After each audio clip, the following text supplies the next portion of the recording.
तो देखो class 12th के मैथ में आप सबका स्वागत है। मैं आज आपको बताने जा रहा हूँ plane passing through the intersection of two given plane. मतलब एक प्लेन की इक्वेशन बताऊँगा जो पासिंग थ्रू यानी होकर जाएगा, गुजर कर जाएगा। कहाँ से गुजर के जाएगा? तो intersection of two given plane, यानी क्वेश्चन में आपको दो प्लेन देगा, उन दो प्लेन से इंटरसेक्शन से होकर एक प्लेन जाएगा। तो इस प्लेन की इक्वेशन निकालेंगे जो इन दोनों के इंटरसेक्शन से होकर जाएगा। चित्र में साफ दिख रहा है, एक प्लेन है पाई 1, समझाने के लिए हमने पाई रख दिया, पाई का कोई मीनिंग नहीं है। ये एक प्लेन हो जाएगा पाई 1, एक प्लेन हो जाएगा पाई 2। तो दोनों देखो ऐसे काट रहे हैं, जैसे दो कागज़ की शीट है ना, ये दोनों प्लेन है। तो दोनों मान लो कागज़ की शीट यहाँ पे कॉपी की तरह पिन, यहाँ पे पिन से बंधे हुए हैं ना, या स्टेपलर से यहाँ पे बंधे हुए हैं।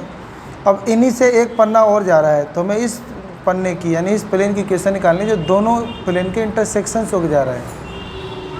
तो लेट कर लेंगे pi 1 and pi 2 be two plane. मान लेंगे पाई 1 और पाई 2 ना दो प्लेन है, ये रहा दो प्लेन विद इक्वेशन। मान लो इसकी इक्वेशन दे रखा है r vector dot n cap बराबर d1, are vector dot n2 cap बराबर d2। ये दो आपके प्लेन की इक्वेशन दिया है वेक्टर फॉर्म में।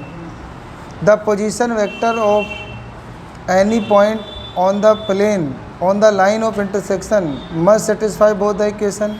इस लाइन का समझो मतलब, position vector of any point on the line of intersection must satisfy the equation.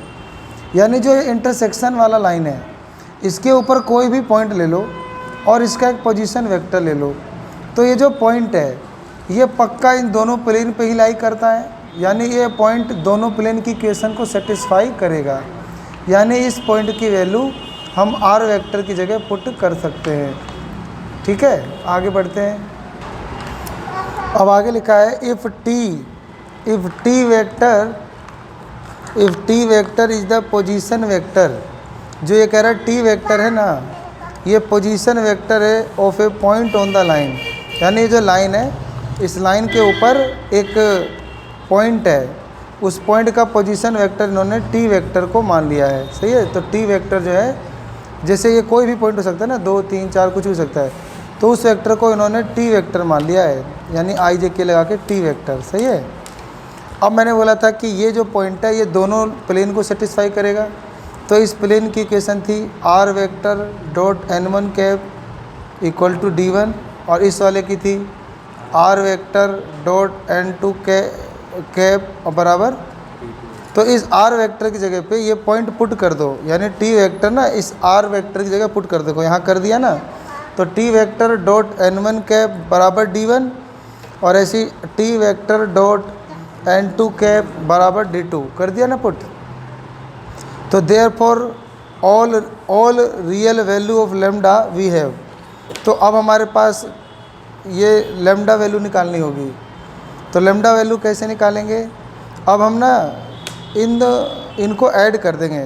देखो हम यूँ करेंगे कि इस प्लेन के साथ लेमडा लगा के ऐड कर देंगे। यानी ये जो टी वेक्टर है, ये जो T vector dot n1 cap है बराबर d1 था, इसमें इसको फिर ये जो पूरा वेक्टर था इसमें लेमडा गुना कर देंगे। तो लेमडा गुना t vector dot n2 cap बराबर d2, इसे गुना करके और ऐड कर देंगे। तो देखो हम जब ऐड करेंगे तो लेमडा ना इससे भी गुना होगा d1 और जमा लेमडा d2। देखो यहाँ लिखा हुआ है ना d1 जमा लेमडा d2। ऐसे इसमें टी वेक्टर कॉमन लेंगे तो n1 वेक्टर मतलब n1 कैप प्लस ये लेमडा नहीं है, लेमडा इससे गुना होगा तो लेमडा n2 कैप, ये हो जाएगा। इतना याद करना है। तो since T vector is arbitrary, कि टी वेक्टर आर्बिट्री है। आर्बिट्री माने ऐच्छिक है, कुछ भी हो सकता है, एग्जाम में कुछ भी पॉइंट आ सकता है। आर्बिट्री माने ऐच्छिक। तो is satisfy for any point on the line. तो ये ना इस लाइन के ऊपर कोई भी पॉइंट को सेटिस्फाई करेगा टी वेक्टर, कुछ भी ले सकते हो। क्वेश्चन में मेंशन नहीं होता ये, तो ये मेंशन नहीं होता। तो इसीलिए हमने ना इस प्लेन को लेमडा इस प्लेन के साथ जोड़ा है। अब देखो यहाँ पर, तो हैंस इस प्रकार द इक्वेशन, इस प्रकार जो इक्वेशन होगा आर वेक्टर डॉट देखो इस टी वेक्टर की जगह वही आर वेक्टर दोबारा ले लेंगे क्योंकि ये टी भी आर्बिट्री है। तो r vector dot n1 plus lambda n2 vector, अब यहाँ पे अभी कैप कैप था ना, अब वेक्टर भी ले सकते हैं, बराबर d1 plus lambda d2 represent the plane 3। यही आपका प्लेन 3 की क्वेश्चन है। यानी इस प्लेन को और इस प्लेन को दोनों को ऐड कर दें लेमडा लगाकर, तो ये आपका बन जाता है तीसरा वेक्टर, यानी तीसरे प्लेन का इक्वेशन। तो यही रिप्रेजेंट कर रहा है, देखो यहाँ लिखा है ना, यही आपका बन गया equation of a plane which is passing through the intersection of two plane. बस इतना याद करना है। तो कह रहा है which is such that if any vector r vector satisfy both the equation lambda 1 and lambda 2 it also satisfy the equation pi 3। तो hence plane passing through the intersection of plane is this.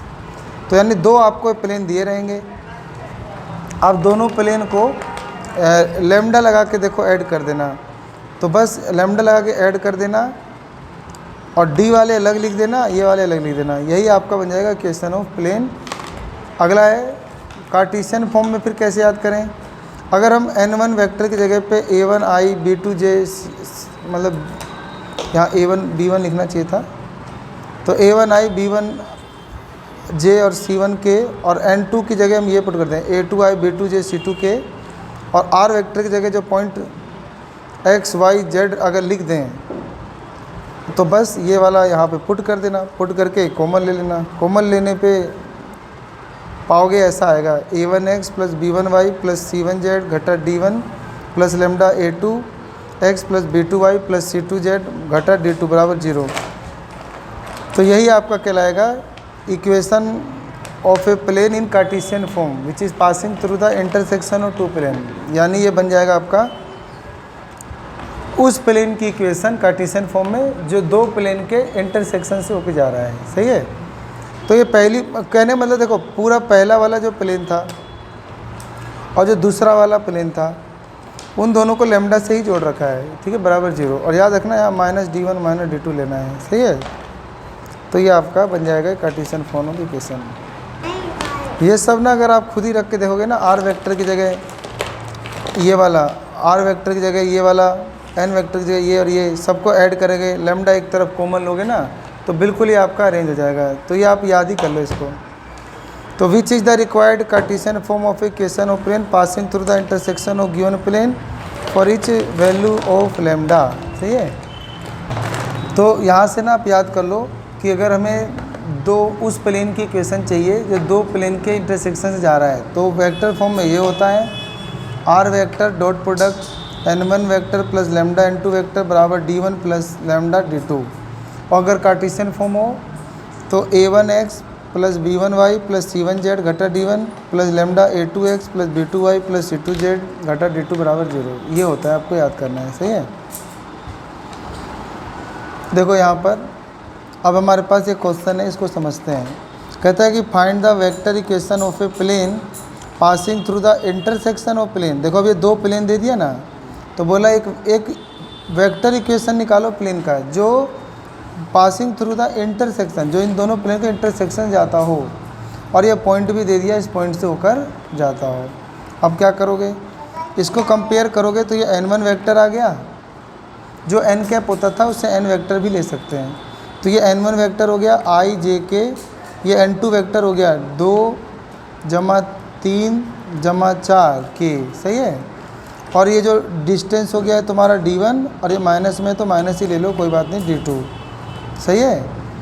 और कह रहा है कि using the relation, और हमने अभी relation याद किया था ना, जब दो प्लेन के इंटरसेक्शन से जब नया प्लेन जाता है उसकी इक्वेशन होती है r vector dot n1 vector plus lambda n2 vector बराबर d1 प्लस लेमडा d2।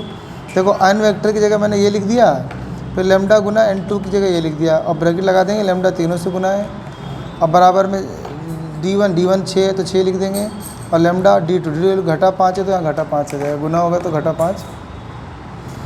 ये अब ना तुम i वाला i के साथ कॉमन ले लो, j वाला j से कॉमन ले लो लेमडा गुना करके, और k वाला k कॉमन ले लो, तो आपका ये कुछ ऐसे बन जाएगा। अब lambda is some real value, ये भी लेमडा कोई रियल नंबर अभी पता नहीं है। अब क्वेश्चन में हमें दिया था कि ये ना इस पॉइंट से होकर जा रहा है ना, तो इस आर वेक्टर की जगह पे हम 1i 1j और 1k रख देंगे। देखना यहाँ रखा होगा। अब लिख दिया टेकिंग, अब लेंगे क्या, तो टेकिंग और आर वेक्टर की जगह ये इन्होंने पुट कर दिया और फिर उसके बाद ये इससे गुना कर दिया। तो गुना करने पे पहले भी x y और z के टर्म अलग अलग हो गए। अब इन्होंने जाके पुट किया, तुम चाहते डायरेक्ट यहीं पे पुट कर सकते थे और सीधा गुना करते जल्दी हो जाता। तो इन्होंने पहले ना एक इक्वेशन बना ली, अब इसके अंदर x की जगह 1, y की जगह 1, z की जगह 1 पुट कर दिया। पुट करने पे लैम्डा की वैल्यू आ गई और इस लैम्डा की वैल्यू अभी जो हमारा इक्वेशन फर्स्ट आया था ना, ये वाला, ये जो इक्वेशन फर्स्ट था, इस लैम्डा की जगह पुट कर देना तो आपका बन जाएगा इक्वेशन ऑफ प्लेन। तो देखो यहाँ पे इन्होंने पुट कर दिया, तो लैम्डा की जगह सब पुट कर दिया और ये आपका जमा घटा करने पे आपका आ गया which is the required vector equation of plane. तो इस प्रकार से जो है ये एग्ज़ाम में करना है, ठीक है। तो कैसे याद करोगे, पहले तो आपको इंटरसेक्शन से जाने वाला प्लेन की इक्वेशन का ये फार्मूला याद करना है, फिर इसमें से n वेक्टर डाल के n2 डालकर d1 d2 डालकर ऐसे i j k कॉमन लेना है। फिर r वेक्टर की जगह जिस पॉइंट से होकर जा रहा है वो पुट कर देना है। पुट करने पे लैम्डा की वैल्यू सोल्व करने पे ऐसे मिल जाएगी कुछ भी, चाहे माइनस प्लस, और फिर इसी को उसी इक्वेशन में पुट कर देना, आपका नया वेक्टर की इक्वेशन आ जाएगा। यही जो हमने ऐसे कॉमन निकाला ना, यही आपका इक्वेशन ऑफ प्लेन है जो इंटरसेक्शन से होकर जा रहा है। बस इसमें लैम्डा नहीं पता है। लैम्डा पता करने के लिए क्वेश्चन में हिंट दे रखा है कि इस पॉइंट से होकर जा रहा है, तो बस ये पॉइंट पता करके लैम्डा पता कर लो, यहाँ वैल्यू पुट कर दो, आपका इक्वेशन ऑफ प्लेन आ जाएगा। सही है। तो मैं अब अगली वीडियो में आपको पढ़ाऊँगा कोप्लेनरिटी ऑफ टू लाइन।